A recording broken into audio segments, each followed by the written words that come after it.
Okay, അപ്പൊ ഞാൻ first തന്നെ നിങ്ങൾക്ക് ഒരു പ്രസന്റ് ചെയ്യാൻ പോവാണ്. ഓക്കെ, അപ്പം അത് ഒരാളുടെ ഫോട്ടോയാണ്. നല്ല സുന്ദരനും സുമുഖനുമായിട്ടുള്ള ഒരു വ്യക്തിയുടെ ഫോട്ടോ ആണ് ഞാനിപ്പോ പ്രസന്റ് ചെയ്യുന്നത്. Okay, this is captain James cook. Okay, James Cook എന്ന് പറഞ്ഞ ഒരു വ്യക്തിയാണ്. He's A captain, he was A captain of royal British navy. Okay, I was commissioned, and so this is he was a captain in Royal English, that is Royal British Navy, and he was very famous.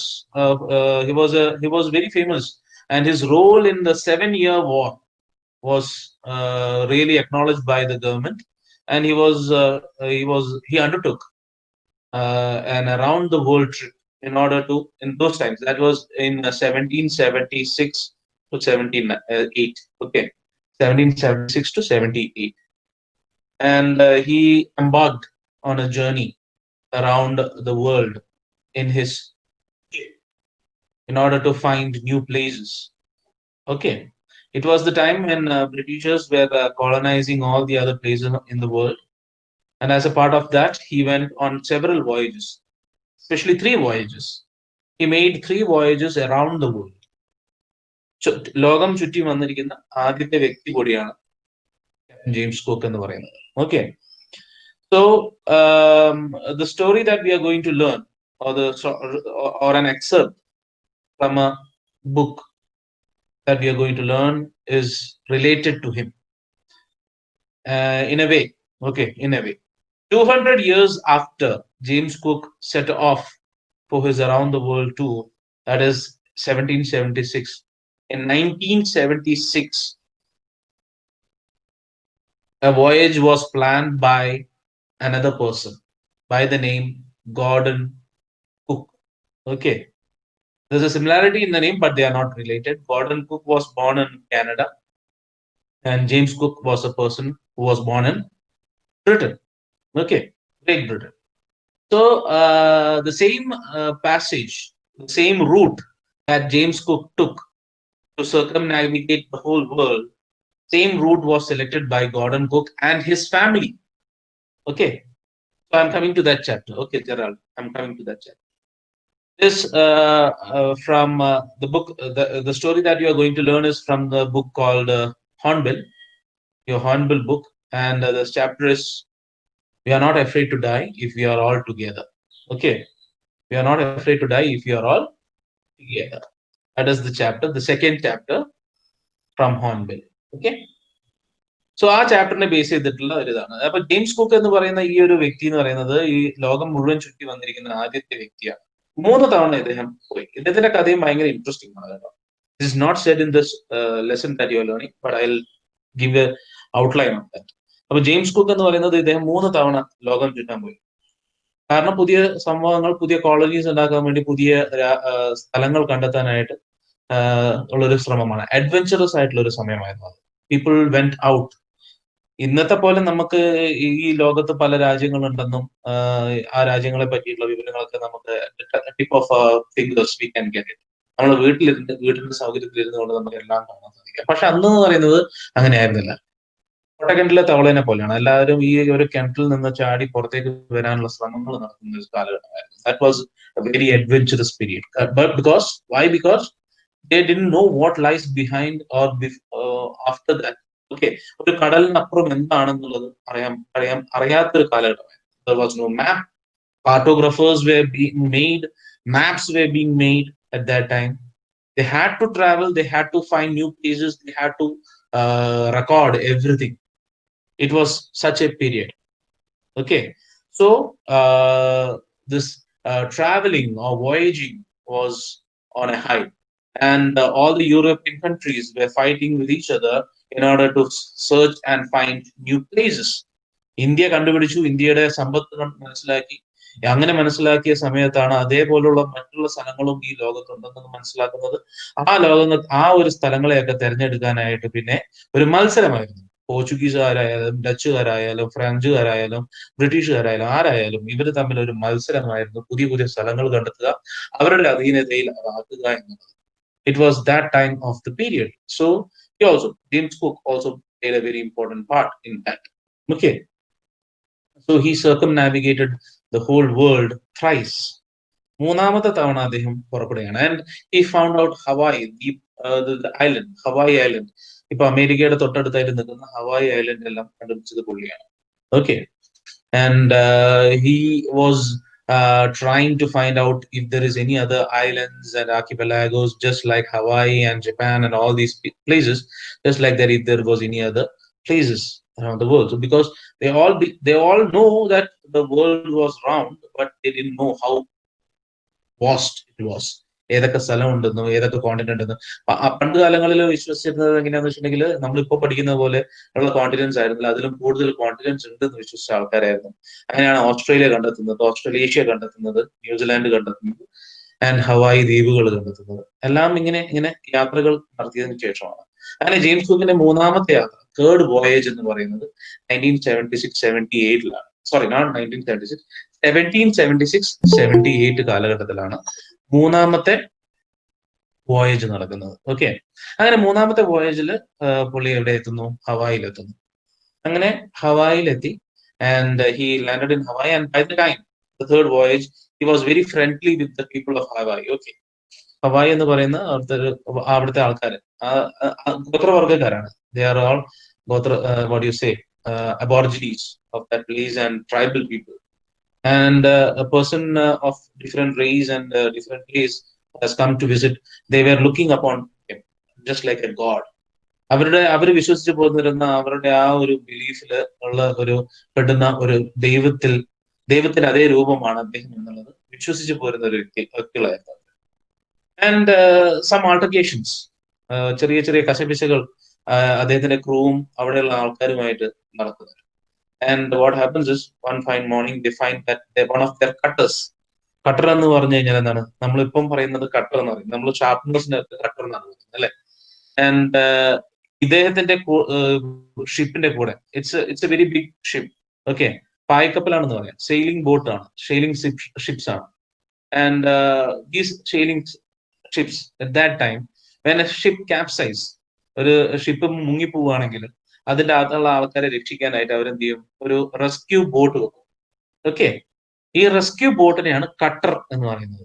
അതായത് ചെറിയൊരു പായക്കപ്പൽ, single mast ആയിട്ടുള്ള single സെയിലുള്ള ഒരു കപ്പലിനെയാണ്, ഒരു ചെറിയൊരു ബോട്ടിനെയാണ് cutter എന്ന് പറയുന്നത്. അപ്പൊ ഈ ഒരു കട്ടറിനെ അവിടെയുള്ള ജനങ്ങൾ, ഹവായിലുള്ള ജനങ്ങൾ എന്ത് ചെയ്തു? കട്ടുകൊണ്ട് പോയി കളഞ്ഞു. അത് തിരിച്ചു കിട്ടാനായിട്ട് അദ്ദേഹം എന്ത് ചെയ്തു? അദ്ദേഹത്തിന്റെ ആൾക്കാരെയും കൂട്ടി ആ ഹവായിലുള്ള രാജാവിനെ അടുത്തേക്ക് പോയി ചോദിക്കാനായപ്പോ അവര് അത് സമ്മതിച്ചു കൊടുത്തില്ല. So what he did is he took him as his prisoner. അങ്ങനെ പ്രിസണർ ആക്കിയിട്ട് കൂട്ടിക്കൊണ്ടുവന്ന് ഷിപ്പിലേക്ക് കൊണ്ടുവന്ന സമയത്ത് ഇദ്ദേഹത്തെ കൊല്ലുകയാണ് ചെയ്യുന്നത്. ജെയിംസ് കുക്കിനെ കൊല്ലും. They killed him. People all from the whole island came together and they had a big fight and he was killed. And he was considered to be a very big person. അവരുടെ വിശ്വാസപ്രകാരം ഒരു ദൈവത്തിന്റെ ഒരു രൂപമായിട്ട്, അവരുടെ വിശ്വാസത്തിലുള്ള ദൈവത്തിന്റെ ഒരു രൂപമായിട്ട് അദ്ദേഹത്തെ കണ്ടതുകൊണ്ട് തന്നെ what they did is they try to preserve him.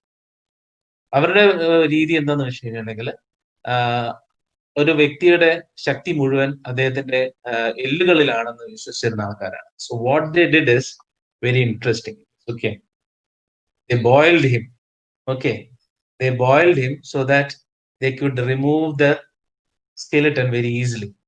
So they boiled him and removed the flesh and preserved the skeleton in their place. കുറെ കാലത്തേക്ക് അത് ഉണ്ടായിരുന്നു. പിന്നെ എന്താണ് പറയാ, പാശ്ചാത്യ രാജ്യങ്ങളുടെ അക്രമമൊക്കെ കാരണം അതൊക്കെ നഷ്ടപ്പെട്ടു പോയി എന്നൊക്കെയാണ് പറയുന്നത്. So James Cook has a very important place in the history of the whole world because he was the one who was able to what do you say, record many places and customs. And ഇപ്പൊ നമുക്ക് ഇപ്പം മറ്റുള്ള രാജ്യങ്ങളൊക്കെ അറിയാനുള്ള main reason എന്ന് പറയുന്നത് കൂടെ James cook ആണ്. People what they do is after his death they started forming clubs in order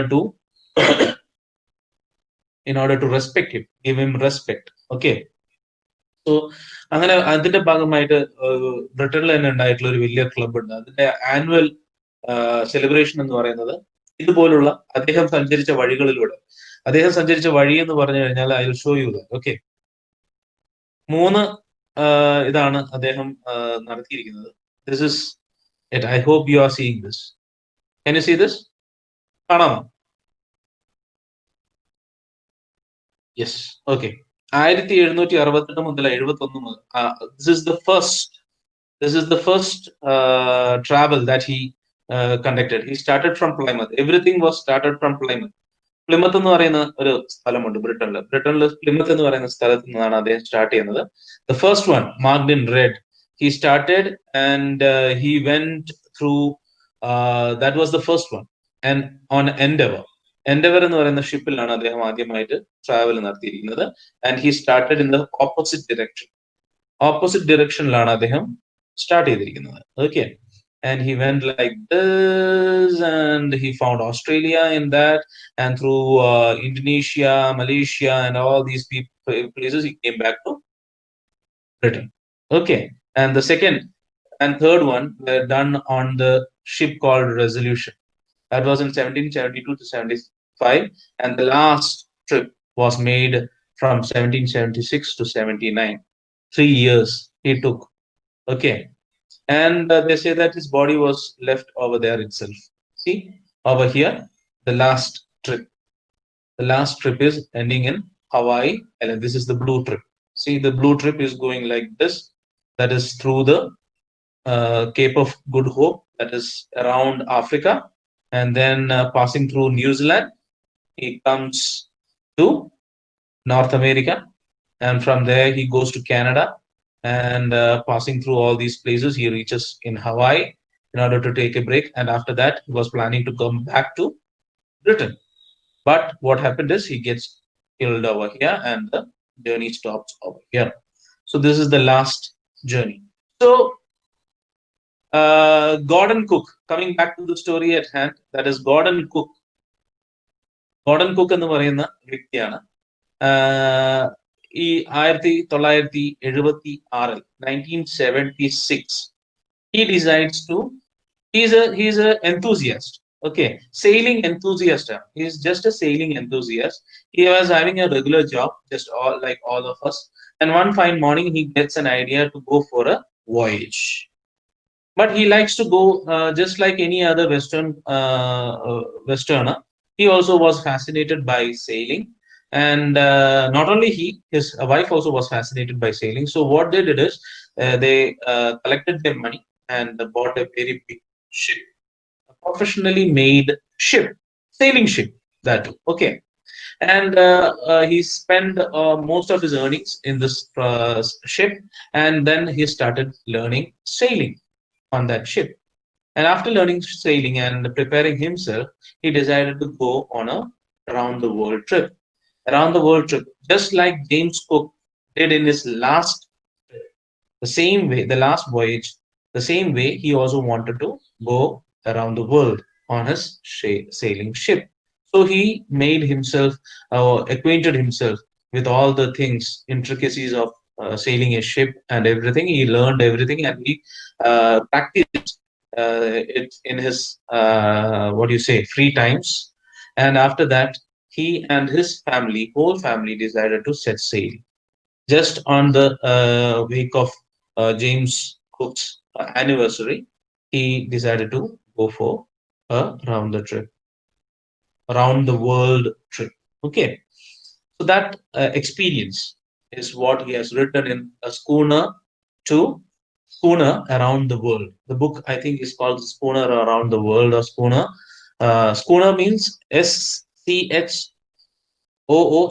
സ്കൂണർ എന്ന് പറഞ്ഞു കഴിഞ്ഞിട്ടുണ്ടെങ്കിൽ ചെറിയൊരു ഷിപ്പിനെയാണ് പറയുന്നത് സ്കൂണർ എന്ന് പറയുന്നത്. ഓക്കെ, പായക്കപ്പലിനെയാണ് സ്കൂണർ എന്ന് പറയുന്നത്. അപ്പൊ ഈ സ്കൂണറും എടുത്ത് പുള്ളി യാത്ര ചെയ്തതിന്റെ വിവരണങ്ങളാണ് ആ ബുക്കിലുള്ളത്. And his family consist of his wife and 2 children. The elder is a girl child and the younger is a boy child. Okay, Jonathan and Suzanne. Okay, Jonathan and Suzanne എന്ന് പറയുന്ന 2 കുട്ടികളെയും കൂട്ടിയിട്ടാണ്. And these children have been taught throughout what do you say, by experience.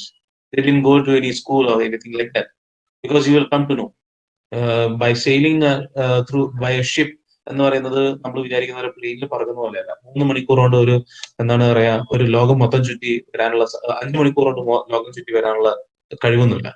Ship എന്ന് പറഞ്ഞു കഴിഞ്ഞിട്ടുണ്ടെങ്കിൽ അങ്ങനെയാണ്. പ്രത്യേകിച്ചും പായ്ക്കപ്പൽ എന്ന് പറഞ്ഞു കഴിഞ്ഞാൽ വിൻഡിന്റെ സഹായത്തോട് കൂടിയിട്ടാണ് ഇത് മുമ്പോട്ടേക്ക് പോകുന്നത്. So their life was on the ship. അവർ ജീവിച്ചിരുന്നത് അവരുടെ ഷിപ്പിലായിരുന്നു. So that is a very interesting fact also. And how what all difficulties he faced during this voyage is what is being mentioned in this. We will all, what do you say? We are not afraid to die if we are all together. Okay. നമ്മളെല്ലാവരും ഒരുമിച്ചാണെങ്കിൽ നമുക്ക് മരിക്കാൻ പോലും പേടിയില്ല എന്നുള്ളതാണ്. And this is a sentence taken from the experience. Okay. And ഈ ഒരു വാക്ക് പറയുന്നത്, ഈ ഒരു സെന്റൻസ് പറയുന്നത് ആരാണെന്നുള്ളത് നമുക്ക് മനസ്സിലാക്കാൻ സാധിക്കും. And when you come to know about it, you will be really surprised. Okay. കാരണം ഈ ഒരു സെന്റൻസ് പറയുന്നത് നമ്മൾ പ്രതീക്ഷിക്കാത്ത ഒരു വ്യക്തിയാണ്. Okay. So that is all very interesting. ഞാൻ അത് പറഞ്ഞത് വളരെ ഇൻട്രസ്റ്റിംഗ് ആയിട്ടുള്ള അഡ്വഞ്ചറസ് ആയിട്ടുള്ള ഒരു ലെസണിലേക്കാണ് നമ്മൾ പോകുന്നത്. So we will start, okay, looking into the lesson. I'll be sharing that lesson for you guys. Those who don't have a textbook can look into the screen of your mobile so that you can see the text over there. Okay. We are not afraid to die if we can all be together. This is an excerpt from the book called Schooner 2. I think Schooner Around the World or something like that it is. Okay. Yes, and this is written by Gordon Cook and Alan East. Gordon Cook is the person who is the narrator of this whole adventure, and Alan East has been brought in so that he is not a writer. Gordon Cook is not a writer. He is not a storyteller.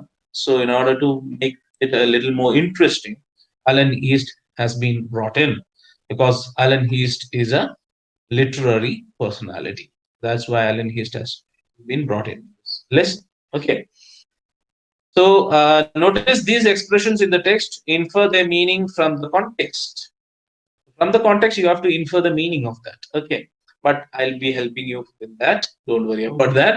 So honing our seafaring skills, and then pinpricks in the vast ocean, ominous silence, tousled head, mayday calls. So as I told you, Gordon Cook is not from Britain. He is from Canada. And because it's an anniversary centenary of, not anniversary, centenary or something like that. Okay. So as a part of that, they have decided to start the voyage from Plymouth, that is in Britain. Plymouth എന്ന് പറഞ്ഞു കഴിഞ്ഞിട്ടുണ്ടെങ്കിൽ നിങ്ങൾ കേട്ട് കാണാം, പണ്ടത്തെ ഒരു ആറ് കൂടിയാണ് പ്ലിമത്ത് എന്ന് പറയുന്നത്. കാരണം it was named so because it was made in Britain. Plymouth എന്ന് പറയുന്ന സ്ഥലത്ത്, ബ്രിട്ടനിലെ പ്ലിമത്ത് എന്ന് പറയുന്ന സ്ഥലത്ത് ഉണ്ടാക്കിയിട്ടുള്ള ഒരു വാഹനമായതുകൊണ്ട് തന്നെ പ്ലിമത്ത് എന്നാണ് അതിന് പേര് വന്നിരുന്നത്. If you have seen old movies, പണ്ട് കാലങ്ങളിലെ സിനിമകൾ കണ്ടു കഴിഞ്ഞിട്ടുണ്ടെങ്കിൽ വലിയ പണക്കാരെ വീട്ടിലുള്ള കാർ എന്ന് പറഞ്ഞ് കാണിക്കുന്ന കാർ എന്ന് പറയുന്നത് വളരെ വീതിയും നീളം കൂടിയതായിട്ടുള്ള കാറുകളായിരിക്കും. ഈ ജയന്റെയും അതേപോലെ തന്നെ നസീറിന്റെ ഒക്കെ സിനിമയുടെ കാലഘട്ടത്തിൽ നിങ്ങൾ കണ്ടു കാണും ചിലപ്പോ ഇതുപോലെ കാറുകൾ. ഫുൾ എന്താണ് പറയാ, ക്രോം കൊണ്ട് നിറഞ്ഞു കിടക്കുന്ന ഒരു കാറായിരിക്കും. വലിയ കാറായിരിക്കും, നല്ല നീണ്ട് വലിയ വീതിയൊക്കെ കൂടിയ ഒരു കാർ. അതാണ് പ്ലിമത്ത് എന്ന് പറയുന്നത്. Okay, Plymouth is a place in England. Okay. In July 1976, my wife Mary, son Jonathan, and that was 6-year-old Jonathan, daughter Suzanne, who was 7-year-old, and I, that is Gordon Cook, set sail from Plymouth, England, to duplicate the round-the-world voyage made 200 years earlier by Captain James Cook. അപ്പോൾ അവർ തീരുമാനിച്ചു to set sail around the world, just like how James Cook had done 200 years before. That was in 1776. And this is in 1976, July. Okay.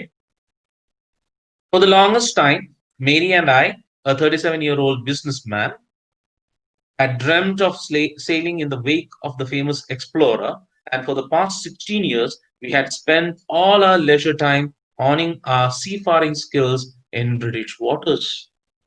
So, കാനഡയിൽ നിന്നും ബ്രിട്ടനിലേക്ക് മാറി 16 വർഷമായി ബ്രിട്ടനിലെ ഈ കടൽ തീരങ്ങളിലെല്ലാം തന്നെ അവരുടെ ബോട്ടുകൾ ഓടിച്ചുകൊണ്ട് അവരവരുടെ സീ ഫാറിംഗ് സ്കിൽസ്. സീ ഫാറിംഗ് എന്ന് പറഞ്ഞാൽ എന്താണ്? സ്ഥിരമായി കടലിൽ യാത്ര ചെയ്യുന്ന വ്യക്തിയാണ് സീ ഫാറർ എന്ന് പറയുന്നത്. Okay, A person who travels in the sea, regularly traveling by sea is called seafaring. Okay, അപ്പൊ ഹോൺ എന്ന് പറഞ്ഞാൽ എന്താണ്? Honing one's skill. Can anyone guess what honing will be from the context? 16 വർഷമായിട്ട് അവരവരുടെ leisure time, അതായത് അവരുടെ ഒഴിവ് സമയങ്ങൾ ആനന്ദകരമാക്കാനായിട്ട് അവർ ചെയ്തിരുന്ന കാര്യം എന്താണ്? അവരവരുടെ കടലിൽ പോകുന്ന കഴിവുകളെ എന്ത് ചെയ്തായിരിക്കും? അപ്പൊ അവര് കഴിവുകളെ എന്താണ് ചെയ്യുന്നത് സാധാരണ? What can we do to our abilities, skills? ആർക്കെങ്കിലും പറയാൻ പറ്റുമോ? വികസിപ്പിക്കുക. Yes, improve. Yes, sharpening. Very good Gerald, that is the word. Honing എന്ന് പറഞ്ഞാൽ ഷാർപ്പനിങ് എന്നാണ് അർത്ഥം.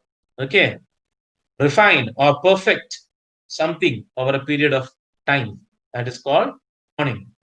അപ്പൊ ഹോണിങ് എന്ന് പറഞ്ഞാൽ എന്താണ്? HONING ആണ്, HOR ഇല്ല കേട്ടോ.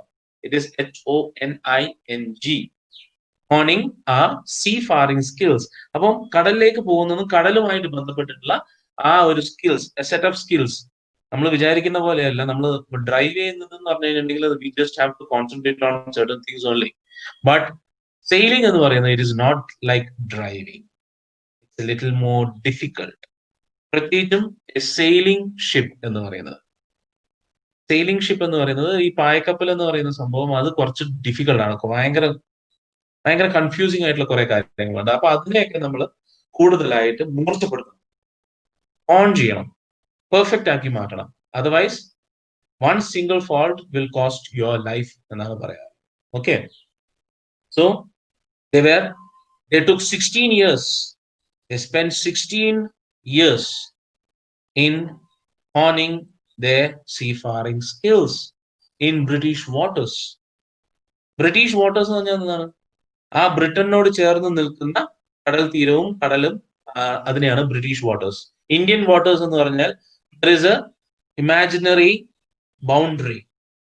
ആ ഒരു ബൗണ്ടറി കഴിഞ്ഞു കഴിഞ്ഞാൽ പിന്നെ അത് വേറൊരു രാജ്യത്തിന്റെ ആയിരിക്കും. നോമാൻസ് ലാൻഡ് ഉണ്ട്, ജസ്റ്റ് ലൈക്ക് നോമാൻസ് ലാൻഡ്. അതേപോലെ തന്നെ ആരിലും നിൽക്കാത്ത കടലിന്റെ ഭാഗങ്ങളും ഉണ്ട്. പക്ഷെ ഒരു നിശ്ചിത ദൂരം വരെ, നോട്ടിക്കൽ മൈൽ വരെ, ഒരു രാജ്യത്തിന്റെ തൊട്ടടുത്ത് നിൽക്കുന്ന ഒരു നിശ്ചിത നോട്ടിക്കൽ മൈൽ വരെ ആ രാജ്യത്തിന്റെ ഭരണപ്രദേശമാണ്. അതിലേക്ക് ഒരു ഫോറിൻ ഷിപ്പിനോ അല്ലെങ്കിൽ വെസലിനോ കടന്നു ചെല്ലണമെന്നുണ്ടെങ്കിൽ ആദ്യം അനുമതി നേടിയേ മതിയാകൂ. You might have heard of this if you are keen in following news. You might have heard that America conducted a exercise near to Taiwan, South China Sea. You might have heard South China Sea and all. അപ്പം ചില ഭാഗങ്ങളൊക്കെ എപ്പോഴും ഡിസ്പ്യൂട്ടിലാണ്. ഈ അത് എന്ന് പറഞ്ഞിട്ടുണ്ടെങ്കിൽ നമുക്ക് ലാൻഡിലാണെങ്കിൽ പോലും നമുക്ക് even on land we cannot determine the, എന്താണ് പറയാ, ഒരു ബൗണ്ടറീസ് ഒന്നും നമുക്ക് ഡിറ്റർമിൻ ചെയ്യാൻ പറ്റത്തില്ല, അല്ലേ? പക്ഷെ ഇമാജിനറി ആയിട്ടുള്ള ഒരു ലൈൻ നമ്മൾ ബൗണ്ടറി ആയിട്ട് കണക്കാക്കാറുണ്ട്. അപ്പോ എങ്ങനെയെന്ന് ചോദിച്ചാൽ നമുക്കിവിടെ നമ്മൾ ഇപ്പം വീടിന് ചുറ്റിലും മതിൽ കെട്ടിക്കഴിഞ്ഞാൽ നമുക്ക് പറയാം ഈ മതിൽ നിൽക്കുന്ന സ്ഥലം വരെയാണ് എന്റെ സ്ഥലം, അതിനപ്പുറത്താണ് നിങ്ങളുടെ സ്ഥലം. എന്നാൽ പോലും പ്രശ്നങ്ങൾ ഉണ്ടാവാറുണ്ട്, അല്ലേ? Just think about the sea then, അല്ലേ?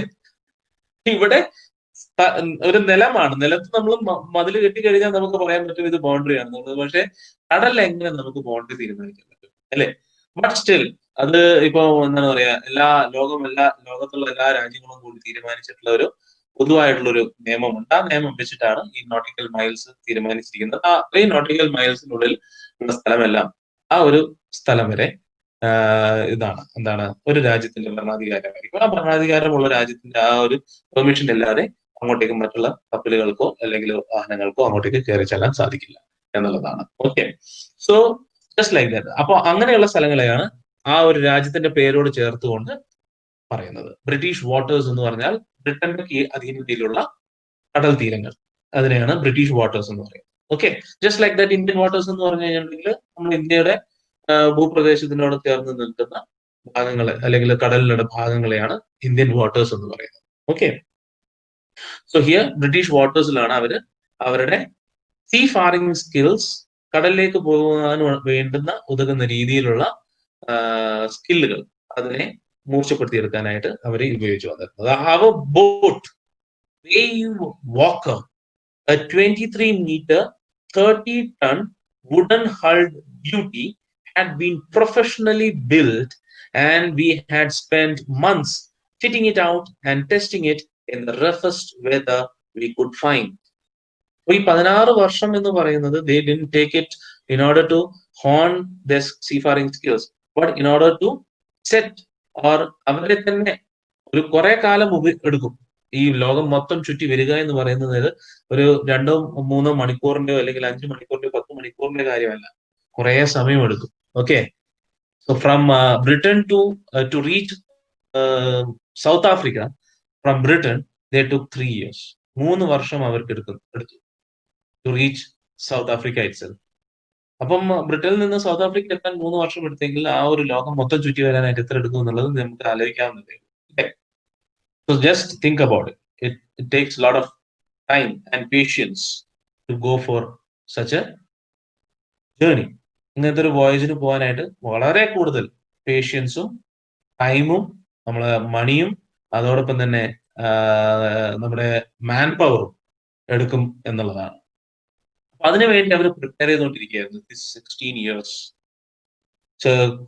കുറച്ചു കാലം വർക്ക് ചെയ്യും, അതിനുശേഷം കിട്ടുന്ന കാശ് കൊണ്ട് ഈ ബോട്ടിനെ മോടി പിടിപ്പിക്കാനും അതോടൊപ്പം തന്നെ ബോട്ടിലേക്ക് ആവശ്യമുള്ള സാധനങ്ങൾ എത്തിക്കാനും അതിനൊക്കെ ആയിട്ട് അവര് ശ്രമിച്ചുകൊണ്ടിരുന്നു. And they had boat professionally built ship, and the name of the ship was wave walker, 23-meter 30-ton wooden hulled. ഇനി ഞാൻ നിങ്ങൾക്ക് കാണിക്കാൻ പോകുന്നത് പാർട്സ് ഓഫ് എ ഷിപ്പാണ്. നമ്മളെല്ലാവരും എന്താണ്, നമ്മൾ പ്രത്യേകിച്ചും ഇടുക്കിക്കാർക്ക് എന്ന് പറയുന്നത് കടൽ എന്ന് പറയുന്ന സംഭവം ഇല്ലാത്തതാണ് അല്ലെ. വയനാട്, ഇടുക്കി എന്നീ സ്ഥലങ്ങൾക്കൊന്നും കടലില്ല. അപ്പൊ നിങ്ങൾക്ക് ഈ ബോട്ടിന്റെ പല ഭാഗങ്ങളുമായിട്ട് നമുക്ക് നോക്കുകയാണെങ്കിൽ അത്ര അങ്ങോട്ടേക്ക് നമുക്ക് will not be acquainted with parts of the boat. But if you look into your textbook, you will be able to see that there is a small description of parts of the boat being given over there. But I will also help you over here. ഈ ഒരു ചെറിയൊരു picture നിങ്ങൾക്ക് കണ്ടു കഴിഞ്ഞാൽ നിങ്ങൾക്ക് മനസ്സിലാക്കാൻ സാധിക്കും. Okay, this is the parts of A boat. Okay, അപ്പോ ഇതിനെയാണ് മാസ്റ്റ് എന്ന് പറയുന്നത്. അതായത് സെൻട്രൽ കാണുന്ന മെയിൻ ആയിട്ടുള്ള ഒരു പില്ലർ ഉണ്ട്, ഇതിനെയാണ് മാസ്റ്റ് എന്ന് പറയുന്നത്. ഓക്കെ, ആൻഡ് സ്റ്റേൺ ആൻഡ് ബോ എന്ന് പറഞ്ഞു കഴിഞ്ഞാൽ, സ്റ്റേൺ എന്ന് പറഞ്ഞാൽ ബോട്ടിന്റെ ഫ്രണ്ടിലെ ഭാഗത്തിനെയാണ് സ്റ്റേൺ എന്ന് പറയുന്നത്. ബോ എന്ന് പറഞ്ഞു കഴിഞ്ഞിട്ടുണ്ടെങ്കിൽ അതിന്റെ ബാക്കിലുള്ള ഭാഗത്തിനെയാണ് പറയുന്നത്. ആൻഡ് ക്യാബിൻ എന്ന് പറയുന്നത് ചെറിയൊരു, ഇവിടെ ഒരു ക്യാബിൻ ഉണ്ടാവും, ഇതിലൂടെ കൂടെ നിങ്ങൾക്ക് താഴത്തേക്ക് ഇറങ്ങി കഴിഞ്ഞാൽ ദിസ് പാർട്ട്, ഈ ഒരു നമ്മൾ സാധാരണ ബോട്ടിനെ വരയ്ക്കുന്ന സമയത്ത് നമ്മൾ എന്താണ് ആദ്യത്തെ മെയിൻ ആയിട്ട് വരയ്ക്കുന്ന സംഭവത്തിനെയാണ് ഹൾ എന്ന് പറയുന്നത്. HULL. I think I have a detailed one. Let me see. ഇല്ല, ഡീറ്റെയിൽഡ് വൺ ഇല്ല. ഓക്കെ, ഹൾ എന്ന് പറയുന്നത് ഈ ഒരു ഭാഗത്തിനെയാണ്. നമ്മളിങ്ങനെ സാധാരണ ബോട്ടിനെ വരയ്ക്കുന്ന സമയത്ത് ഇങ്ങനെ നമ്മളൊരു ഫസ്റ്റ് നമ്മൾ വരയ്ക്കുന്ന ഒരു സാധനം ഉണ്ടല്ലോ, ഇതിനെയാണ് ഹൾ എന്ന് പറയുന്നത്. Okay, this is usually, now it is made usually of fibre കൊണ്ടാണ് നമ്മൾ ഉണ്ടാക്കുന്നത്. പുതിയൊരു സംഭവം കൊണ്ടാണ് ഇപ്പൊ ഇതെല്ലാം ഉണ്ടാക്കുന്നത്. അതായത് ഈട് നിൽക്കുന്നത്, പെട്ടെന്ന് തകർന്നു പോവാത്ത രീതിയിലുള്ള. പണ്ട് കാലങ്ങളിൽ അത് മരം കൊണ്ടായിരുന്നു ഉണ്ടാക്കിയിരുന്നത്, വുഡ്. ഓക്കെ, കുറെ കാലം വെള്ളം നനഞ്ഞാലും ചീത്തയാവാത്ത രീതിയിലുള്ള വുഡ് കൊണ്ടാണ് അത് ഉണ്ടാക്കിയിരുന്നത്. So this is called the hull. So this was made of wood, fully of wood. That is what we see. Okay, ഇനി നമ്മൾ തിരിച്ച് ഇതിനകത്തേക്ക് തന്നെ വരേണ്ടി വരും, because lot of things are said about the boat. പല ടെക്നിക്കൽ ടേംസ് ഈ ഒരു ഷിപ്പിനെ കുറിച്ച് പറയുന്നുണ്ട്.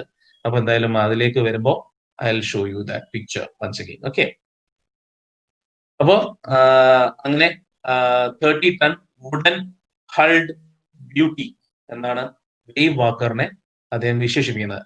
had been professionally built and we had spent months spitting it out and testing it in the roughest weather we could find. And roughest weather, അതായത് വളരെ മോശമായിട്ടുള്ള weather, കാരണം they are going for a round trip, and one of the dangerous oceans എന്ന് പറയുന്നത് Indian ocean ആണ്. Indian ocean എന്ന് പറയുന്നത് ലോകത്ത് വെച്ച് ഏറ്റവും റഫസ്റ്റ് ആയിട്ടുള്ള സീ ആണ് ഇന്ത്യൻ ഓഷ്യൻ എന്ന് പറയുന്നത്. അപ്പം they have to circumnavigate through the Indian ocean to.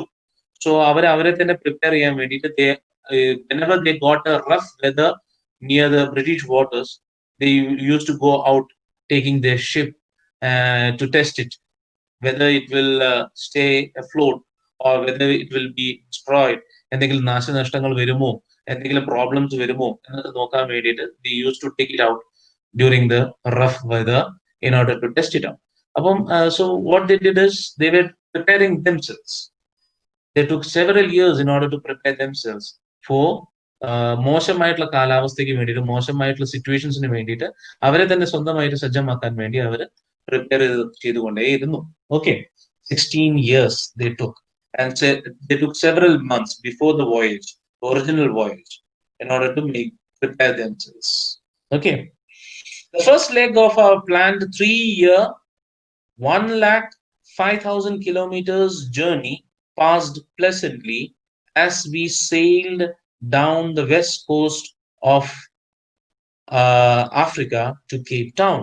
അപ്പൊ 3 വർഷത്തെ ട്രിപ്പാണ് പ്ലാൻ ചെയ്തിരിക്കുന്നത്. ഓക്കെ, 3-year ട്രിപ്പാണ് അവർ പ്ലാൻ ചെയ്തത്. ഓക്കെ, ആൻഡ് 3-year ട്രിപ്പ് എന്ന് പറയുന്നത് അതിൽ കവർ ചെയ്യാൻ പോകുന്നത് 105,000 കിലോമീറ്റർ ആണ് അവർ കവർ ചെയ്യാൻ ഉദ്ദേശിക്കുന്നത്.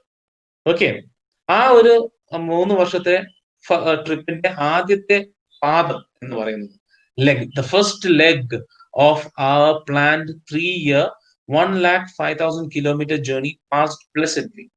ആദ്യ പാദം എന്ന് പറയുന്നത് വളരെ ഈസി ആയിരുന്നു. That was from Britain to west coast of Africa to Cape Town. അപ്പോൾ കേപ്പ് ടൗൺ വരെയുള്ള ആ ഒരു ഇതാണ് ഫസ്റ്റ് ലെഗ് എന്ന് പറയുന്നത്. ആ ഫസ്റ്റ് ലെഗ് വളരെ ഈസി ആയിട്ട്, യാതൊരുവിധ പ്രോബ്ലം ഒന്നും തന്നെ ഉണ്ടായിരുന്നില്ല. It was very easy for them to cover that much. Okay, therefore before heading east, we took on 2 crewmen, American Larry Vigil and Swiss Herb Segler, to help us tackle one of the world's roughest seas, Southern Indian Ocean. അപ്പൊ Cape ടൗണിൽ എത്തിയ സമയത്ത് അവർ 2 പേരെ കൂടി അവർ ഇതിലേക്ക് ചേർത്തു. അപ്പൊ already ആ ഷിപ്പിൽ 4 പേരുണ്ട്. That is Gordon cook, his wife Mary, 6 വയസ്സുള്ള മകനായ ജോണത്തൻ, ആൻഡ് 7-year-old സൂസൻ. അപ്പൊ ഇത്രയും പേരാണ് ഓൾറെഡി ആ ഷിപ്പിലുള്ളത്. കൂടാതെ 2 പേരെയും കൂടി ചേർത്തു. എന്തിനെന്ന് വെച്ചാൽ ഇനി വരാൻ പോകുന്നത് വൺ ഓഫ് ദ റഫസ്റ്റ് സീസ് ആണ്. ലോകം കണ്ടതിൽ വെച്ച് വൺ ഓഫ് ദ റഫസ്റ്റ് സീസ് ആയിട്ടുള്ള സദേൺ ഇന്ത്യൻ ഓഷ്യൻ അവർക്ക് ടാക്കിൾ ചെയ്യണം. ആ ഒരു ടാക്കിളിംഗ് എന്ന് പറയുന്നത് ഒറ്റയ്ക്ക് ഇവർ 4 ആൾക്കാരെ കൊണ്ട് പറ്റത്തില്ല. പ്രത്യേകിച്ചും 2 ആൾക്കാരെന്ന് പറയുന്നത് വളരെ ചെറിയ 2 കുട്ടികളാണ്, അവരെ കൊണ്ട് പറ്റത്തില്ല. പിന്നെയുള്ളത് മേരി ആൻഡ് ഗോർഡൻ കുക്ക് ആണ്. ഇവർ 2 പേരും എന്ന് പറഞ്ഞിട്ടുണ്ടെങ്കിൽ അത്ര എക്സ്പീരിയൻസ്ഡ് ആയിട്ടുള്ള ആൾക്കാരല്ല. ആൻഡ് അവരുടെ ലെഷർ ടൈമിൽ അവർ പഠിച്ചെടുത്തിട്ടുള്ള സ്കിൽസ് ഒക്കെ വെച്ചിട്ടാണ് അവർ ഇപ്പോൾ സെയിലിങ്ങിന് പുറത്തിറങ്ങിയിരിക്കുന്നത്. അതുകൊണ്ട് തന്നെ പ്രൊഫഷണൽ ആയിട്ടുള്ള 2 ആൾക്കാരെ, ക്രൂമെൻ 2 ആൾക്കാരെ അവർ റിക്രൂട്ട് ചെയ്യാണ്. 2 people have been recruited for that. Okay, and who were they? One was American called Larry Vigil, and the other one was Swiss. Swiss എന്ന് പറഞ്ഞാൽ സ്വിറ്റ്സർലാൻഡിൽ നിന്നുള്ള വ്യക്തിയാണ്. And his name was herb Ziegler. അപ്പൊ ഇങ്ങനെ 2 പേരെ ഇവര് അവരുടെ ജേർണിയിലേക്ക് കൂട്ടി. 2 of them were called in for that journey. Okay, so അത് എന്ന് പറയുന്നത് ഇവരെ സഹായിക്കാൻ വേണ്ടിയിട്ടാണ്. On our second day out of Cape Town, we began to encounter strong gales. Gales എന്ന് പറഞ്ഞാൽ സ്ട്രോങ് വിൻഡ് ആണ് കേട്ടോ, ശക്തി കൂടിയ കാറ്റ്, അതിനെയാണ് ഗെയിൽ എന്ന് പറയുന്നത്. ഓക്കെ, നമ്മൾ ഒരു ക്രിക്കറ്റർ ഉണ്ടല്ലോ, വെസ്റ്റ് ഇൻഡീസുകാരൻ, പേരെന്താണ്? ഗെയിൽസ് എന്നല്ലേ അവന്റെ പേരില്ലേ? അതിനെന്തോ ഇല്ലേ? Chris Gayle. അതെ, ക്രിസ് ഗെയിൽ. അതെ, ക്രിസ് ഗെയിൽ. അതെ, ക്രിസ് ഗെയിൽ എന്ന് പറയുന്നത് പേരിട്ടേക്കണത് തന്നെ കറക്റ്റ് പേരാണ് അല്ലെ. അടിയോടടിയാണ് ചങ്ങായി, വന്ന് നിൽക്കുക, അടിക്കുക, ഇതാണ് അതിന്റെ പരിപാടി. അതുപോലെ തന്നെയാണ്. അത് പറഞ്ഞതുപോലെ തന്നെയാണ്. വരുന്നതും കാണാം, തകർക്കുന്നതും കാണാം. അങ്ങനത്തെ കാറ്റിനെയാണ് ഗെയിൽ എന്ന് പറയുന്നത്. Strong wind. ഓക്കെ. അപ്പം ഓൾറെഡി പുള്ളിക്ക് അറിയാവുന്നതാണ്, വൺ ഓഫ് ദ റഫസ്റ്റ് സീസ് ആണ് സദേൺ ഇന്ത്യൻ ഓഷ്യൻ എന്ന് പറയുന്നത്. ആൻഡ് ഹി ഓൾറെഡി ആദ്യമേ അത് മനസ്സിലാക്കിയത് കൊണ്ട് തന്നെയാണ് രണ്ടാൾക്കാരെ സഹായത്തിനായിട്ട് വിളിച്ചതും. കാരണം ആ ഒരു പാദം ക്ലിയർ ചെയ്യണമെന്നുണ്ടെങ്കിൽ ഇവർ രണ്ടുപേര് കൊണ്ട് സാധിക്കില്ല എന്ന് മനസ്സിലായി. ഗോർഡൻ കുക്കിനും ഭാര്യയ്ക്കും കൂടി മാത്രമായിട്ട് അത് സാധിക്കില്ല എന്ന് മനസ്സിലായി. അതുകൊണ്ട് തന്നെ രണ്ടുപേരെ കൂട്ടുകയും ചെയ്തു. ആൻഡ് പ്രതീക്ഷിച്ചതുപോലെ തന്നെ രണ്ടാമത്തെ ദിവസം കേപ്പ് ടൗൺ വിട്ട് രണ്ടാമത്തെ ദിവസം ആയപ്പോഴേക്കും ദേ എൻകൗണ്ടേർഡ് സ്ട്രോങ് ഗെയിൽസ്. അതിശക്തമായ കാറ്റ് നേരിടേണ്ടി വന്നു. For the next few weeks they blew continuously. ഒന്നോ രണ്ടോ ദിവസമല്ല ആ സ്ട്രോങ് ആയിട്ടുള്ള കാറ്റ് നിലനിന്നത്. It continued for several weeks. Gales did not worry me. കാറ്റിനെ ആയിരുന്നില്ല പേടി. കാറ്റിനെ അവർക്ക് എങ്ങനെ വേണമെങ്കിലും തരണം ചെയ്യാമായിരുന്നു. But the size of the waves was alarming. ആ ഒരു വേവ്സിന്റെ സൈസ് ആയിരുന്നു കൂടുതൽ അലാമിങ് ആയിട്ട് അദ്ദേഹത്തിന് തോന്നിയത്. കാരണം why? Up to 15 meters, 15 meter ഉയരത്തിലാണ് വേവ്സ് വന്നുകൊണ്ടേയിരുന്നത്. ആസ് ഹൈ ആസ് അവർ മെയിൻ മാസ്റ്റ്. ഞാൻ നേരത്തെ കാണിച്ചു തന്നല്ലോ, മാസ്റ്റ് എന്ന് പറയുന്നത് that is the tallest thing in the whole ship. ഒരു ഷിപ്പിലുള്ള ഏറ്റവും ടോൾ ആയിട്ടുള്ള ആ ഒരു ഇതിനെയാണ് പ്രധാനപ്പെട്ട the main thing in a ship, അതിനെയാണ് മാസ്റ്റ് എന്ന് പറയുന്നത്. ദ മെയിൻ മാസ്റ്റ് ഇതല്ലേ, ഇതാണ് മെയിൻ മാസ്റ്റ് എന്ന് പറയുന്നത്. അപ്പൊ ഇതെന്ന് പറയുന്നത് 15 മീറ്റർ നീളമാണ് ഈ മെയിൻ മാസ്റ്റ് എന്നുള്ളത്. 15 മീറ്ററിൽ താഴെ നീളമാണ് ഈ മെയിൻ മാസ്റ്റ് എന്നുള്ളത്. അതിലും ഉയരത്തിലായിരുന്നു എന്ത് തിരമാലകൾ അടിച്ചുകൊണ്ടിരുന്നത് എന്നാണ് പറയുന്നത്. അപ്പൊ കാറ്റിനെ ആയിരുന്നില്ല പേടി, കാറ്റ് കാരണം ഉണ്ടാകുന്ന ആ തിരമാലകളെയായിരുന്നു ഗോർഡൻ കുക്കിന് പേടിയുണ്ടായിരുന്നത്. ബിക്കോസ് എന്താണ്, it's as simple as that, right? ഇത്രയും വലിയ തിരമാലകൾ വരുന്ന സമയത്ത് എന്ത് സംഭവിക്കും? The boat or the ship can be destroyed, അല്ലെ? ആ ഒരു ഷിപ്പ് എപ്പോ വേണമെങ്കിലും ഡിസ്ട്രോയ് ചെയ്യപ്പെടാം എന്നുള്ളൊരു സ്ഥിതിയാണ് ഉണ്ടായിരുന്നത്. December 25, അതായത് December 25 എന്ന് പറയുന്നത് എന്താണ്? ക്രിസ്മസ് ആണ്, അല്ലെ? ശരിക്കും, right? December 25 found us 3,500 kilometers east of Cape Town. Kilometres എന്നാണ് പറഞ്ഞിരിക്കുന്നത്, നോട്ടിക്കൽ മൈൽസ് ആണ് ശരിക്കും. കിലോമീറ്റേഴ്സ് എന്ന് പറഞ്ഞാൽ ഓൺ ലാൻഡ് ആണ്, സീയിൽ വരുമ്പോൾ അത് നോട്ടിക്കൽ ആണ് വരുന്നത്. ഓക്കെ. അപ്പൊ ഇവിടെ ജസ്റ്റ് നമുക്ക് മനസ്സിലാക്കാൻ വേണ്ടിയിട്ടാണ് അവരത് ചേഞ്ച് ചെയ്തതാണ്. 3,500 kilometers എന്നുള്ളത് ലേമൻ, അതായത് സാധാരണക്കാർക്ക് മനസ്സിലാക്കാൻ വേണ്ടിയിട്ടാണ് അങ്ങനെ പറയുന്നത്. But if it is a actual seafaring men, അതായത് കടലിലേക്കൊക്കെ സ്ഥിരമായിട്ട് പോകുന്ന വ്യക്തികളാണ്, നോട്ടിക്കൽ മൈൽസ് ആണ്. NAUTICAL, നോട്ടിക്കൽ ആണ് വരുന്നത്. Okay, it's totally different. Nautical മൈൽസിലാണ് കണക്കാക്കുന്നത്. But here for us to understand എത്ര ആ ഒരു ദൂരം മനസ്സിലാക്കാനായിട്ട് 3,500 kilometer എന്നാണ് പറഞ്ഞിരിക്കുന്നത്. ഏകദേശം എത്ര കാണും? കേരളത്തിന്റെ ഡബിൾ ഉണ്ടാവും അല്ലേ? ഏകദേശം 3,500 kilometer എന്നൊക്കെ പറഞ്ഞു കഴിഞ്ഞാല് കേരളത്തിന്റെ ഒരറ്റം മുതൽ മറ്റേ അറ്റം വരെ തന്നെ എത്രയുണ്ട് ശരിക്കും? അതിന്റെ എത്രയോ കൂടുതൽ, 3,500 kilometers east of Cape Town. കടലാണ്, മൊത്തം കടലാണ്. അപ്പൊ കര എവിടെയും ഇല്ല. There is no land anywhere to be seen. They have already left Cape Town, and by the time they reached 3,000 kilometers far from Cape Town, it was December 25th. Okay, so December 25th found us 3,500 kilometers east of Cape Town. December 25th ആയപ്പോഴേക്കും 3,500 kilometer Cape ടൗണിൽ നിന്നും വന്നു കഴിഞ്ഞിരുന്നു. Despite atrocious weather, we had a wonderful holiday complete with a Christmas tree. അപ്പോൾ ഈ ബുദ്ധിമുട്ടുകൾക്കിടയിലും സന്തോഷത്തിന്റെ കുറച്ച് കാര്യങ്ങൾ അവരുടെ ഇടയിൽ ഉണ്ടായിരുന്നു. അട്രോഷ്യസ് ആയിട്ടുള്ള ഒരു വെതർ, അട്രോഷ്യസ് ആണ്. ഓക്കെ, അതായത് വളരെ മോശമായിട്ടുള്ള വെതറാണ്, ഭയാനകമായിട്ടുള്ള ഒരു വെതറാണ്. ഡിസ്പൈറ്റ് അട്രോഷ്യസ് വെതർ, ഇങ്ങനെയൊക്കെ ഉണ്ടായെങ്കിൽ പോലും we had A wonderful holiday. Christmas എന്ന് പറയുന്നത് എന്താണ്? വളരെ ഹോളി ആയിട്ടുള്ള ഒരു ദിവസമാണ്. Okay, that is why it is A holiday. HOLIDAY, holiday എന്ന് പറഞ്ഞു കഴിഞ്ഞാൽ നമ്മളെന്താണ് അവധി ദിവസം എന്നാണ് നമ്മൾ പറയുന്നത് ഇവിടെ ശരിക്കും. But Sunday is a holy day. Is why? Because during Sundays Christians go to church, right? ദൈവത്തിലേക്ക് നമ്മൾ അർപ്പിക്കുന്ന ഒരു ദിവസമാണ് സൺഡേ എന്ന് പറയുന്നത്. നമ്മളെ തന്നെ ദൈവത്തിലേക്ക് അർപ്പിക്കുന്ന ഒരു ദിവസമാണ് സൺഡേ എന്ന് പറയുന്നത്. എല്ലാ സൺഡേസിലുമാണ് നമ്മൾ ചർച്ചിലും അതേപോലെ തന്നെ പള്ളികളിലും അമ്പലങ്ങളിലെല്ലാം പോകാനുള്ള ഒരു സമയം എന്ന് പറയുന്നത്. ഓക്കെ, ഓണമൊക്കെ അതുകൊണ്ടല്ല ഹോളിഡേ എന്ന് പറയുന്നത്. ഓണം, ഹോളിഡേ എല്ലാം നമ്മൾ ദൈവത്തിലേക്ക് നൽകുന്ന ഒരു സമയമാണ്, സന്തോഷിക്കുന്ന ഒരു സമയമാണ്. സി, വിളവെടുപ്പ് ദിവസമാണെങ്കിൽ, വിളവെടുപ്പാണെങ്കിലും അല്ലെങ്കിൽ വിത്തിറക്കുന്ന ദിവസമാണെങ്കിലും എല്ലാം നമ്മൾ എങ്ങനെയാണ് തുടങ്ങുന്നത്? ദൈവത്തിലേക്ക് അർപ്പിച്ചുകൊണ്ടാണ് നമ്മളെല്ലാം തുടങ്ങുന്നത്. എല്ലാ കാര്യങ്ങളും പണ്ട് കാലങ്ങളിൽ, ഇപ്പോഴത്തെ കാലഘട്ടമല്ലേ പറയുന്നത്, പണ്ട് കാലത്ത് മനുഷ്യരെങ്ങനെയാണ് എല്ലാം ദൈവത്തിലേക്ക് അർപ്പിച്ചുകൊണ്ടും ദൈവത്തിനെ സ്തുതിച്ചുകൊണ്ടുമാണ് നമ്മൾ തുടങ്ങിയിരുന്നത്. നല്ല കാര്യങ്ങൾ തുടങ്ങുകയാണെങ്കിലും നല്ല കാര്യങ്ങൾക്ക് ശുഭാപ്തി അല്ലെങ്കിൽ ശുഭപരമായിട്ടുള്ള ഒരു പര്യവസാനം ഉണ്ടാവുകയാണെങ്കിലും എല്ലാം തന്നെ എന്താണ് ദൈവത്തിലേക്ക് നമ്മൾ അർപ്പിച്ചുകൊണ്ടാണ് നമ്മൾ ആഘോഷിച്ചുകൊണ്ടിരുന്നത്. ആഘോഷങ്ങൾക്ക് മുമ്പെല്ലാം തന്നെ നമ്മൾ ദൈവത്തിലേക്ക് കുറച്ച് അർപ്പിച്ചതിന് ശേഷമാണ് ആഘോഷിച്ചുകൊണ്ടിരുന്നത്. That is why it is called a holiday. Holy ആയിട്ടുള്ള ഒരു ദിവസം എന്നാണ് പറയുന്നത്. Christmas is also just like that, right? It's a holiday. That's why it is called. Say celebrated that holiday. Wonderful holiday. December 25th എന്ന് പറയുന്നത്. Complete with a Christmas tree. ആ ഒരു പരിസ്ഥിതിയിലും ആ ഒരു ഭയാനകമായിട്ടുള്ള ഒരു സിറ്റുവേഷനിലും they were able to celebrate. അതാണ് മനുഷ്യന്റെ ഒരു വളരെ വലിയ ഒരു എന്താണ് പറയാ ഒരു സൈഡ് എന്ന് പറയുന്നത്.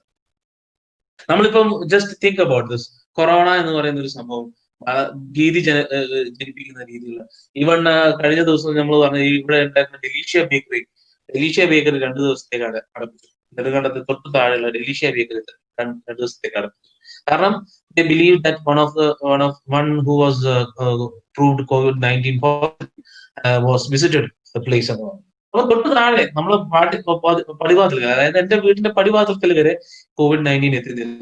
ബട്ട് വീടിന് നമ്മളത് അങ്ങനെ ഭീതിയുള്ള ഒരു സിറ്റുവേഷനിൽ പോലും we were able to laugh and have a good time with my family. അപ്പൊ it is the basic nature of human beings. അഡ്വേഴ്സിറ്റീസിന്റെ ഇടയിലും സന്തോഷം കണ്ടെത്താനും ചിരിക്കാനും ഒരു കാലത്തും മനുഷ്യർ മറക്കാറില്ല എന്നുള്ളതാണ്. ഓക്കെ, അപ്പോ ഇവിടെയും സെയിം തിങ്. നമ്മള് അഡ്വേഴ്സിറ്റീസിൽ നമ്മൾ തളർന്നു പോവുകയാണെങ്കിലും മനുഷ്യന്മാരിപ്പം ഇപ്പം നമ്മൾ എത്തി നിൽക്കുന്ന ഈ ഒരു സാഹചര്യം ഉണ്ടല്ലോ, ഇങ്ങനത്തെ ഒരു സാഹചര്യത്തിൽ ഒരു കാലത്ത് എത്തി നിൽക്കത്തില്ല. ഇത്രയും അഡ്വാൻസ്മെന്റ്സ് ഒരു കാലത്തും നടക്കുന്നില്ല. If people were depressed and disappointed by World War I, World War II ആകുമ്പോഴത്തേക്കും എന്താണ്, ഒന്നും തന്നെ, ലോകം തന്നെ ഇല്ലാതാകുന്നത് ശരിക്കും അല്ലേ? എല്ലാം നശിച്ചുപോയി, എത്ര ആൾക്കാർ മരിച്ചുപോയി, പല പല അഡ്വേഴ്സിറ്റീസ് ഉണ്ടായിട്ടുണ്ട് ഈ ലോകത്ത്. അതെല്ലാം തരണം ചെയ്ത് മനുഷ്യർ മുമ്പോട്ടേക്ക് വരുന്നുണ്ടെങ്കിൽ അതാണ് ഏറ്റവും വലിയ കഴിവെന്ന് പറയുന്നത് മനുഷ്യരുടെ, അല്ലേ? That is the biggest or the positive side of human beings. Over here too, they were celebrating Christmas even in adverse conditions. Adverse ആയിട്ടുള്ള വളരെ മോശമായിട്ടുള്ള കണ്ടീഷൻസിനിടയിലും അവരുടെ എന്താണ് സന്തോഷം പങ്കിടാനായിട്ട് അവർ ശ്രമിച്ചിരുന്നു എന്നുള്ളതാണ്.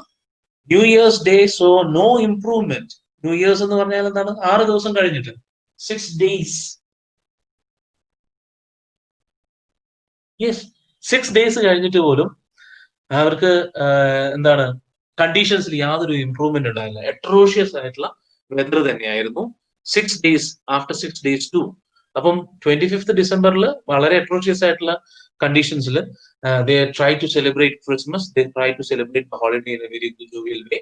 But when New Year's Day arrived, it also saw no improvement in the weather. But we reasoned that it had to change soon. ഒരു കയറ്റത്തിന് എന്തായാലും ഒരു താഴ്ചയുണ്ട്, ഒരു താഴ്ചയ്ക്ക് എന്തായാലും ഒരു കയറ്റമുണ്ട് എന്ന് വിശ്വസിക്കുന്ന വ്യക്തികളായിരുന്നു അവർ. They thought, they believed very positively that these conditions will change and saneness, or what do you say, everything will become calm and quiet so that they can have a very smooth passage എന്ന് വിശ്വസിച്ച് അവർ മുമ്പോട്ടേക്ക് പോയിക്കൊണ്ടിരുന്നു. And it did change. വിചാരിച്ചതുപോലെ തന്നെ കാര്യങ്ങൾ മാറുകയും ചെയ്തു. But It was not for good, it was for the worse. നല്ലതിന് വേണ്ടിയിട്ടുള്ള മാറ്റമായിരുന്നില്ല, വീണ്ടും മോശമാവാനുള്ള മാറ്റമാണ് സംഭവിച്ചത്. At dawn on January 2nd, the waves were gigantic. January 2 എന്ന് പറയുന്നത് നേരം പുലർന്നത് വളരെ ഉയരം കൂടിയ വേവ്സ്, തിരമാലകളെ കണികൊണ്ടുകൊണ്ടാണ് എന്നുള്ളതാണ് അദ്ദേഹം പറയുന്നത്. Dawn of January 2nd, the waves were gigantic. വേവ്സിന്റെ, അതായത് വേവ്സിനെയാണ് അദ്ദേഹത്തിന് പേടി, കാറ്റിനെ അല്ല അദ്ദേഹത്തിന് പേടി, വേവ്സിനെ ആയിരുന്നു അദ്ദേഹത്തിന് പേടി. അദ്ദേഹം പറയുന്നത് വേവ്സ് ഇതിലും ഉയരം വരികയാണ്, 15 മീറ്റേഴ്സിന് മുകളിലേക്ക് വരികയാണെങ്കിൽ ഉറപ്പായിട്ടും അവരുടെ ബോട്ട് മറയും അല്ലെങ്കിൽ തകർന്നു പോകും എന്നുള്ളത് അദ്ദേഹത്തിന് അറിയാവുന്നതാണ്. ഞാൻ അദ്ദേഹം പ്രതീക്ഷിച്ചിരുന്നത് എന്തായാലും കുറച്ചുകൂടി കഴിഞ്ഞാൽ ഇതെല്ലാം ചമിക്കുമെന്നും വളരെ സ്മൂത്ത് ആയിട്ടുള്ള ഒരു പാസേജ് അവർക്ക് ഉണ്ടാകുമെന്നുമായിരുന്നു അദ്ദേഹം പ്രതീക്ഷിച്ചുകൊണ്ടത്. പക്ഷെ അദ്ദേഹത്തിന്റെ പ്രതീക്ഷകളെല്ലാം ആസ്ഥാനമാക്കിക്കൊണ്ട് ജനുവരി 2 ആയപ്പോഴേക്കും കൂടുതൽ ശക്തി പ്രാപിക്കുകയാണ് ചെയ്തത്. We were sailing with only a small storm jib and were still making 8 knots. സ്പീഡിനെയാണ് നമ്മൾ ഇവിടെ പറയത്തില്ലേ, 15 km/h അല്ലെങ്കിൽ 20 km/h, 100 km/h എന്നൊക്കെ പറയുന്നത് പോലെ നോട്ട്സ്, സ്പീഡിനെ ഡിനോട്ട് ചെയ്യുന്ന ഒരു യൂണിറ്റ് ആണ് നോട്ട്സ്. അതായത് ഒരു ഷിപ്പിന്റെ സ്പീഡിനെ ഡിനോട്ട് ചെയ്യുന്ന ഇതാണ്. അപ്പൊ സ്റ്റോം ജിബ് എന്ന് പറയുന്നത്, I'll show you. Come back to the picture of the ship. Come back to the picture of the ship. And storm jib എന്ന് പറയുന്നത് you will see. Okay. ഈ 3 one second, let it come. Okay. ഇപ്പൊ ഈ ഒരു ഷിപ്പിന്റെ picture കാണുന്നുണ്ടല്ലോ നിങ്ങള്. Okay, കാണാമോ എല്ലാവർക്കും? Can you see it? Guys? കാണാമോ? കാണാം. ഓക്കെ, എത്ര പേര് കാണുന്നുണ്ടോ നോക്കട്ടെ. ഓക്കെ, കാണുന്നുണ്ട്, എല്ലാവരും കാണുന്നുണ്ട്. ഓക്കെ, മനസ്സിലായി. ഓക്കെ, ഇനി ഈ ഷിപ്പിന്റെ പിക്ചറിൽ കാണുന്നില്ലേ, 3 സെയിലാണ്. സെയിൽ എന്ന് പറയുന്നതാണ് ഈ ഒരു ഭാഗം, ഈ ഒരു ട്രയാങ്കിൾ ഷേപ്പിൽ കാണുന്നതാണ് സെയിൽ എന്ന് പറയുന്നത്. 1 sale, 2nd sale, this is 3rd sale.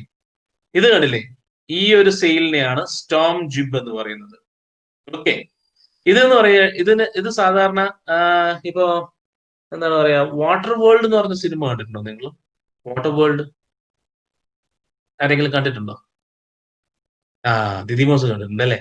Water world എന്ന് പറയുന്ന സിനിമയിൽ ആ ഒരു ക്യാരക്ടറിന്റെ, അതായത് ഹീറോയുടെ ഒരു ബോട്ട് ഉണ്ട്.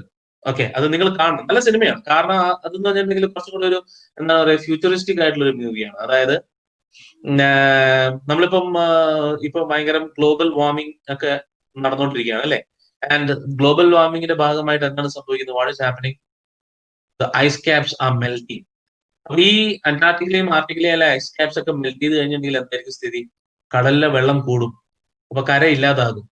അപ്പൊ അങ്ങനത്തെ ഒരു ഒരു ഒരു ഒരു ഇമാജിനേഷൻ ആണ് ആ ഒരു സിനിമ. അങ്ങനത്തെ ഒരു ഇമാജിനേഷനിൽ നിന്ന് ഉൾത്തിരിഞ്ഞു വന്നിരിക്കുന്ന സിനിമയാണ് വാട്ടർ വേൾഡ് എന്ന് പറയുന്നത്.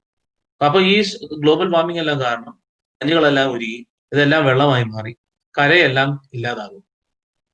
അങ്ങനെ ആൾക്കാർ എന്താവും? കടലിൽ ജീവിക്കാൻ ശ്രമിക്കും. അപ്പൊ ബാക്കിയുള്ള ആൾക്കാർ, ബാക്കി എല്ലാ വലിയ സിറ്റീസ് എല്ലാം തന്നെ വെള്ളത്തിനടിയിലായി പോകും, കടലിനടിയിലായി പോകും. അപ്പം ആൾക്കാർ എന്ത് ചെയ്യും? അഡാപ്റ്റ് ചെയ്യും വെള്ളത്തിൽ ജീവിക്കാനായിട്ട്. അങ്ങനെയാണ് വാട്ടർ വേൾഡ് എന്ന് പറയുന്നത്. നല്ലൊരു കോൺസെപ്റ്റ് ആണ് ശരിക്കും, പക്ഷെ അധികം ഓടിയില്ല, സിനിമ ഫ്ലോപ്പ് ആയി പോയി. പക്ഷെ അതിൽ ഭയങ്കര ഗാഡ്ജറ്റ്സ് ഒക്കെയാണ്. കാരണം പല ഫുള്ള് സിറ്റീസ് ഒക്കെ പിന്നെ വെള്ളത്തിലാണ്, കടലിൽ ജീവിക്കുന്ന വ്യക്തികളാണ് പിന്നെ എല്ലാവരും. ഷിപ്പ്, വലിയ ഷിപ്പുകൾ, ചെറിയ ചെറിയ ബോട്ടുകൾ, സീ ഫാറിംഗ് ആയിട്ടുള്ള ആൾക്കാർ, അങ്ങനെയാണ് മൊത്തം. അപ്പൊ അതിൻ്റെ അകത്തൊരു ഇതുണ്ട്. അപ്പൊ ആ സിനിമ കണ്ടു കഴിഞ്ഞാൽ നിങ്ങൾക്ക് മനസ്സിലാവും അതിലൊരു ഷിപ്പ് ഉണ്ട് ഇതേപോലെയാണ്, പക്ഷെ കുറച്ചും കൂടെ ഗാഡ്ജറ്റ്സ് ഒക്കെ കൂടിയിട്ടുള്ള ഒരു ടൈപ്പ് ഷിപ്പാണ്. ആൻഡ് സ്റ്റോം ജിബ് എന്ന് പറയുന്നത്, സ്റ്റോം ജിബിന്റെ കാര്യമാണ് പറഞ്ഞു വന്നത്. സ്റ്റോം ജിബ് എന്ന് പറഞ്ഞു കഴിഞ്ഞാൽ സാധാരണ ഒരു ബോട്ടിന് ഈ 3 സെയിലുകളും തുറന്നു കഴിഞ്ഞിട്ടുണ്ടെങ്കിൽ ഭയങ്കര സ്പീഡായിരിക്കും, അൺകൺട്രോളബിൾ സ്പീഡായി മാറും. ആ ഒരു ബോട്ടിനെ കൺട്രോൾ ചെയ്യുന്ന വ്യക്തിക്ക് അത് ഈസി ആയിട്ട് കൺട്രോൾ ചെയ്യാൻ പറ്റത്തില്ല. So when there is a storm, what they will do is they will lower all these sails. ഈ 2 സെയിലിനെയും അവർ താഴ്ത്തും, കെട്ടിവെക്കും. And they will only release this small sail. ഇത് വളരെ ചെറിയ സെയിലാണ്. ഇത് സെയിൽ തുറന്നു വിട്ടു കഴിഞ്ഞാൽ what they will be able to control the ship very easily. സ്റ്റോമിലാണെങ്കിൽ പോലും അധികം സ്പീഡൊന്നും ഉണ്ടാവില്ല. അധികം സ്പീഡൊന്നും ഇല്ലാതെ ഈസി ആയിട്ട് കൺട്രോൾ ചെയ്യാൻ പറ്റുന്ന രീതിയിലുള്ള സ്പീഡിൽ ഈ ഒരു ഷിപ്പിനെ കൊണ്ടുപോകാൻ സാധിക്കും. അതിനാണ് ഈ സ്റ്റോം ജിബ് എന്ന് പറയുന്നത്. ഓക്കെ, ജിബ് എന്നാണ്, JIB. Okay, Storm ജിബ്. ഇത് സാധാരണ വലിയ ഒരു പായ്ക്കപ്പലാണെങ്കിൽ ഇത് ചെറിയൊരു പായ്ക്കപ്പലാണ്. 3 സെയിലേ ഉള്ളൂ, 3 സെയിലാണ്. അതായത് ഒരു സ്റ്റോം ജിബും ഇതാണ് മെയിൻ സെയിൽ എന്ന് പറയുന്നത്. മെയിൻ സെയിൽ എന്ന് പറയുന്നത് ഈ വലിയ സെയിലാണ്. അതിനുശേഷം സെക്കൻഡറി സെയിലാണ്, ഫോർമോസ്റ്റ് സെയിൽ എന്ന് പറയും. ഓക്കെ, ആൻഡ് അങ്ങനെയാണ് പല സെയിലുള്ളത്. പിന്നെ ഇതിനാണ് സ്റ്റോം ജിബ് എന്ന് പറയുന്നത്. ഓക്കെ, അപ്പൊ ഈ സ്റ്റോം ജിബ് മാത്രമാണ് സാധാരണ സ്റ്റോം വരുന്ന സമയം. സ്റ്റോം ജിബ് എന്ന് പറയുന്ന പേര് കേട്ടാൽ തന്നെ മനസ്സിലാവും അല്ലെ?